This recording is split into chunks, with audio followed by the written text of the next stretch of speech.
Louvado seja nosso Senhor Jesus Cristo. Nós estamos reunidos para fazer a nossa leitura da primeira carta de Pedro. É o capítulo 5, do versículo de 1 a 14. É o nosso 13º encontro. Com este encontro, nós terminamos a primeira carta de Pedro. Ouçamos o texto. 5, de 1 a 14. Faço uma admoestação aos presbíteros que estão entre vocês. Eu que sou presbítero como eles, testemunha dos sofrimentos de Cristo e participante da glória que vai ser revelada.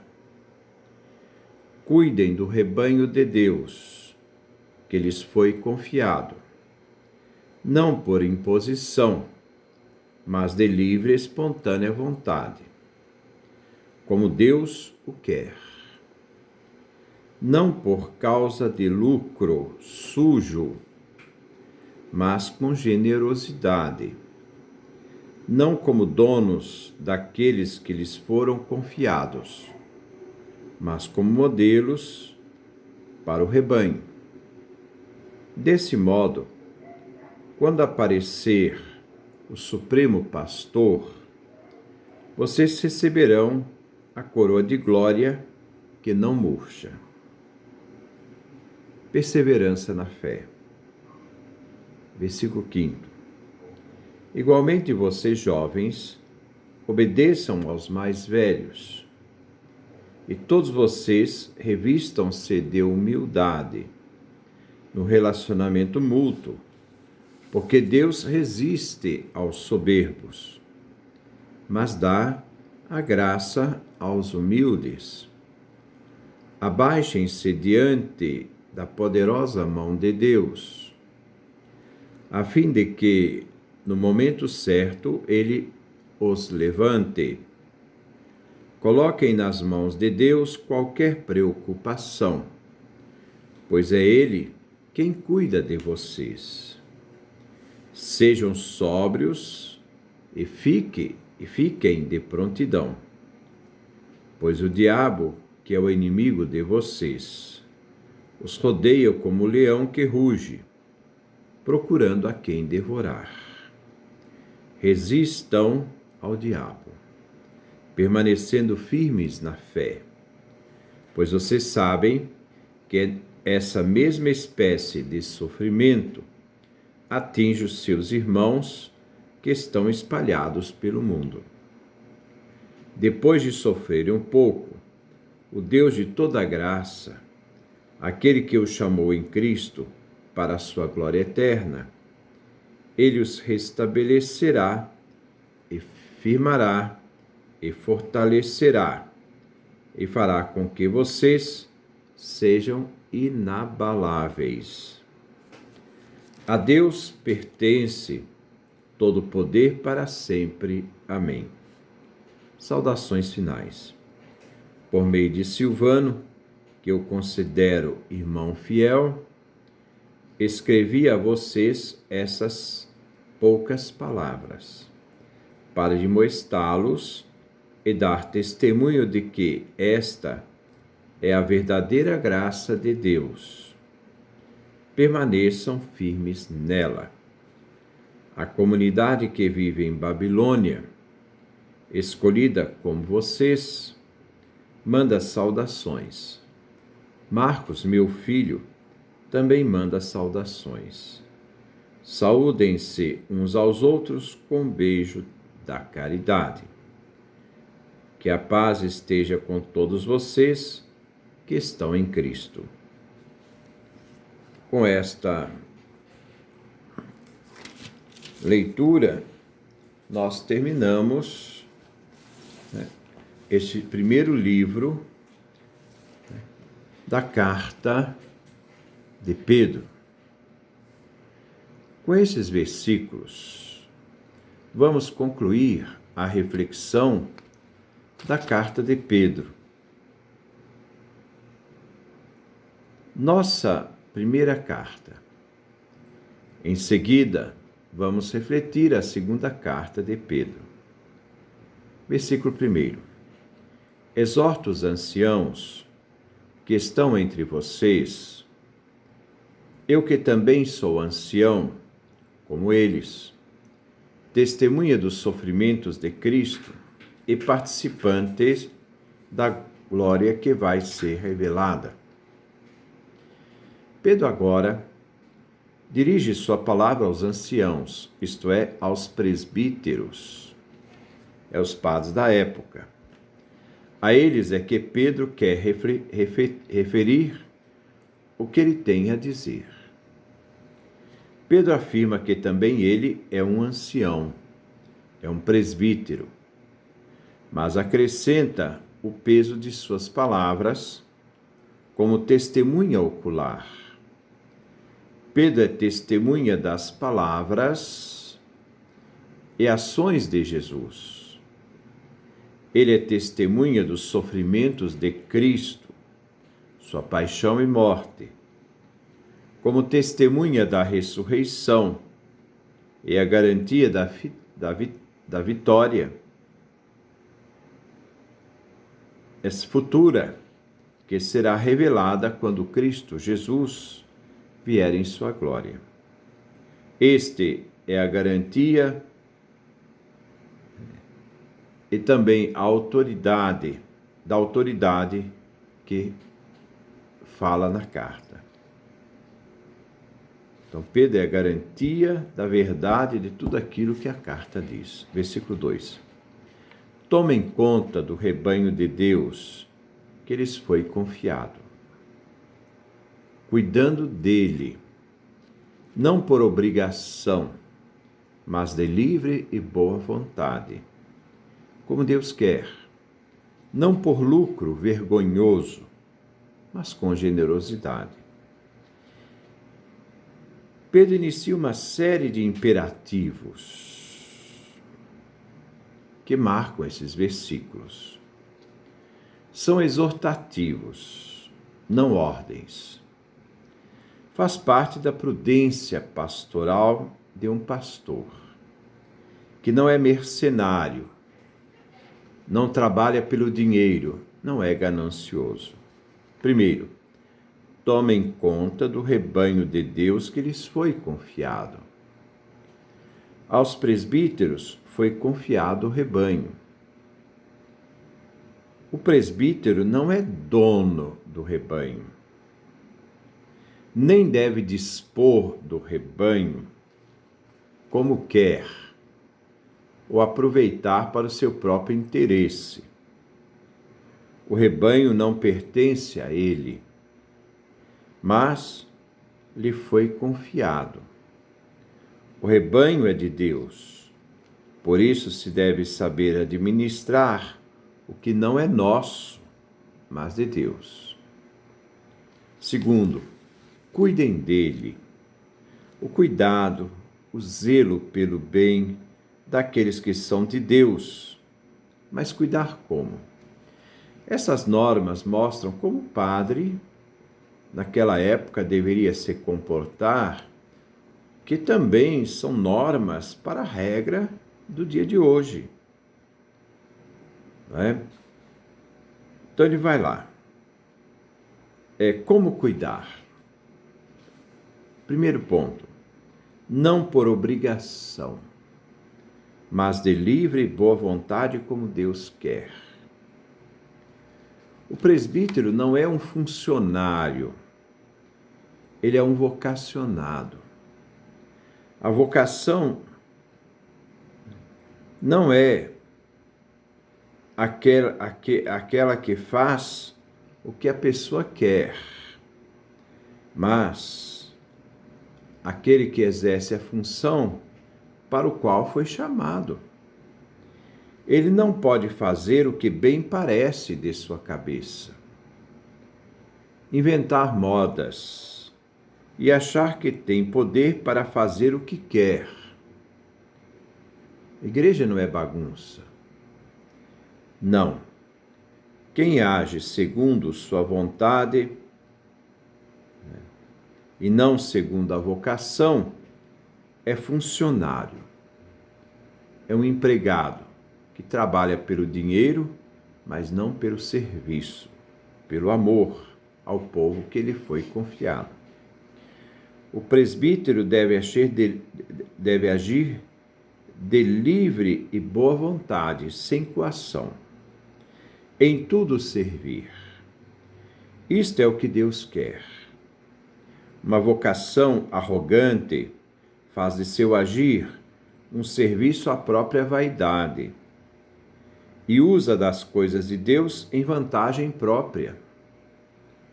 Muitos hoje têm complexo de Salvador.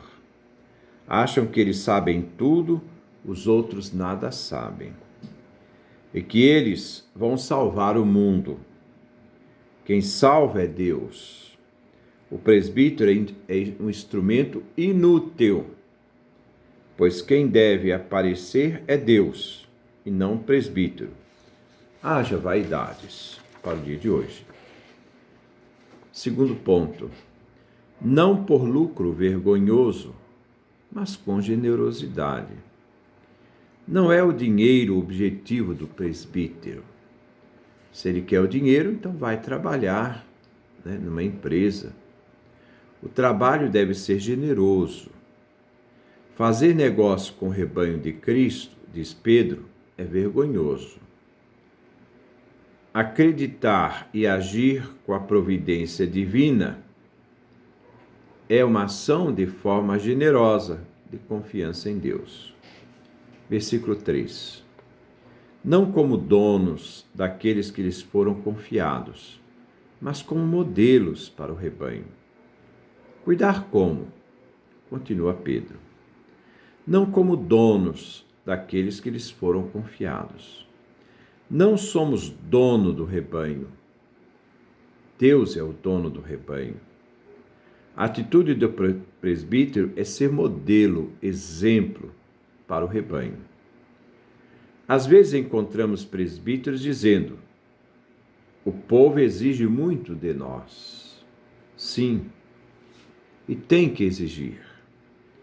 A partir do momento que o presbítero se coloca em vocação, sua vida não lhe pertence, é doação total, é vocação. Exige, porque a vida evangélica, de viver o que o Evangelho diz, de fidelidade a Cristo, é exigente. Quem não é capaz, melhor ir trabalhar, construir seu mundo, mas na igreja, não na igreja, pois o presbítero é modelo para o rebanho. Nada de autoritarismo e grosseria. As coisas de Deus não cansam, mas dão sabor no exercício do pastoreio. Versículo 4. Assim, quando o Supremo Pastor aparecer, vocês vão receber a gloriosa coroa que não murcha.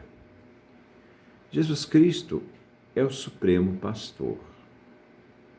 Os presbíteros estão a serviço do Supremo Pastor, responsáveis pelo rebanho dele. Os presbíteros participam do pastoreio do grande pastor, mas não com poder, mas como serviço. Serviço de servos inúteis, que fizeram o que tinham de fazer. O salário não é em dinheiro e riqueza, mas os presbíteros receberão a gloriosa coroa que não murcha. Aqui uma comparação à coroa de louros que os atletas recebiam no fim da corrida. A coroa deles murchavam, porque eram de folhas de louro. As dos presbíteros não murcham, resultado de um trabalho fiel até o fim da vida, até o fim da carreira. A vitória pela fidelidade ao trabalho confiado. Fé e esperança. Versículo 5. Da mesma forma vocês, jovens, Obedeçam aos anciãos. É no relacionamento mútuo.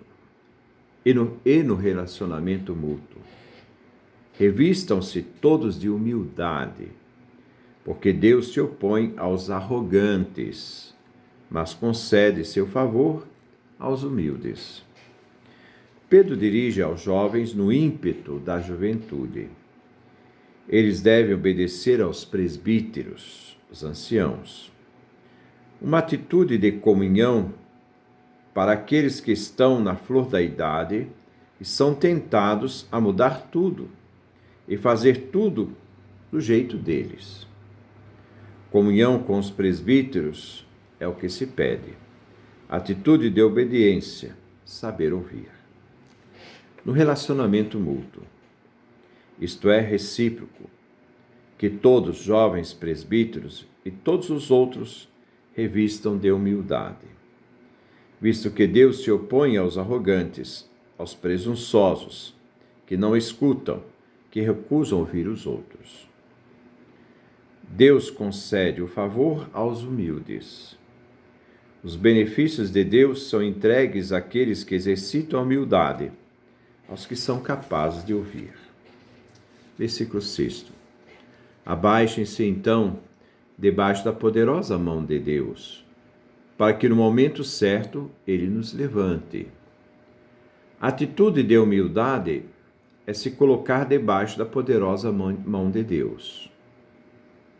A humildade nos faz participar da bênção divina, que no momento certo Deus vai nos levantar, vai nos fazer erguer.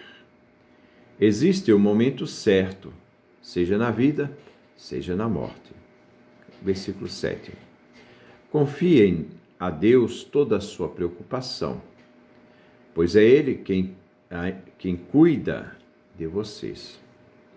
Continua como nos versículos anteriores a série de imperativos exortativos. Toda e qualquer preocupação seja confiado a Deus. Deus é nosso cuidador, aquele que zela por nós. Versículo 8. Sejam sóbrios, vigiem, porque o inimigo de vocês, o diabo, está rodeando, rugindo como leão, buscando a quem devorar. O autor da carta, São Pedro, exorta: sejam sóbrios. Aqui uma comparação. Na nossa vigilância, para mantermos firmes na fé, devemos estar sóbrios, não bêbados, que perdem a razão, embriagados. A sobriedade deve dispor a vigilância. Fiquem atentos diante da ameaça da fé em Deus. O diabo, isto é, o divisor, que vem para dividir e não para somar. Ele está rodeando, rugindo como leão, buscando a quem devorar. Como o leão se prepara para destroçar sua presa com a ferocidade de sua natureza, assim o diabo está à espreita de sua presa. Devemos estar vigilantes. Pedro pode falar esta coisa com propriedade. Ele também passou por este momento, como diz Jesus: Simão, Simão, eis que Satanás pediu permissão para peneirar você como trigo. Mas eu rezei por você, para que sua fé não enfraqueça. Por isso, Pedro pode pedir a vigilância e que estejamos sóbrios na fé. Ele sofreu na pele, passou por isso. Versículo 9. Resistam ao diabo, firmes na fé, sabendo que os irmãos de vocês pelo mundo afora sofrem as mesmas aflições. Novo imperativo. Pedro insiste a resistir àquele que divide, ao diabo. E todo mundo que em suas ações divide se torna diabólico, porque não formam unidade e são instrumentos do divisor, isto é, do diabo. Resistimos ao diabo sendo firmes na fé, que como leão nos quer devorar. A situação é vivida por todos os cristãos, todos os irmãos que vivem no mundo afora, que têm as mesmas aflições vividas pelos destinatários da carta que Pedro escreve. Versículo 10. Depois de vocês terem sofrido um pouco, o Deus de toda graça, que por Cristo chamou à sua glória eterna, ele os restabelecerá, firmará, fortificará e tornará vocês inabaláveis. A vida é curta. O tempo vivido pelo ser humano passa rápido. Então Pedro fala do sofrimento do tempo presente, que ele chama de viver um sofrimento num tempo pequeno, pouco de nossa existência. Aqui Pedro fala da promessa onde o próprio Pai eterno é a garantia. O Pai de toda graça que nos chamou numa vocação que vem de Deus, por Cristo, isto é, por mediação de Cristo, que nos chama a viver a sua glória eterna. Pedro usa vários verbos no futuro, onde Deus Pai é a garantia da promessa. Restabelecerá, firmará, fortalecerá, tomará. A todos nós, assim seremos inabaláveis, isto é, não mais propensos aos limites das criaturas. Versículo 11. A Deus pertence o poder para sempre. Amém. O Pai é princípio e fim de todas as coisas. Esta doxologia de Pedro diz que todo o poder eterno pertence ao Pai. Conclusão e saudação. Versículo 12. Escrevi a vocês estas poucas palavras, por meio de Silvano, a quem considero irmão fiel, para exortá-los e para lhes assegurar que esta é a verdadeira graça de Deus. Permaneçam firmes nela. Pedro foi secretariado por Silvano. Pedro ditava, Silvano escrevia. A finalidade da carta era uma exortação, a fim de dizer que o que Pedro diz é a verdade da graça de Deus. Então, novo imperativo: permaneçam firmes na graça de Deus. A verdade que acreditam, e Pedro expressa na carta. Versículo 13. A comunidade que vive na Babilônia, escolhida com vocês, manda saudações, e também meu filho Marcos. A comunidade que vive na Babilônia, melhor, os que estão na Babilônia, isto é, em Roma. Os cristãos de Roma. Como vocês, eles também foram escolhidos. E saúda a todos os destinatários, inclusive Marcos. Marcos, que escreveu o seu evangelho, o evangelho de Marcos, ele escreveu ouvindo a pregação de Pedro, como nos refere numa obra do ano 130, Papias de Herápolis. Então ele diz, a comunidade da Babilônia, Roma, escolhida com vocês. A comunidade de Roma também é uma comunidade escolhida. Fazem parte dessa vocação cristã. Versículo 14. Saúdem-se uns aos outros com um beijo ósculo fraterno. Que a paz esteja com todos vocês que estão unidos em Cristo. Pedro termina com o ósculo fraterno que se deve dar reciprocamente aos membros da comunidade. E deseja a paz, o shalom, aos que estão unidos, mas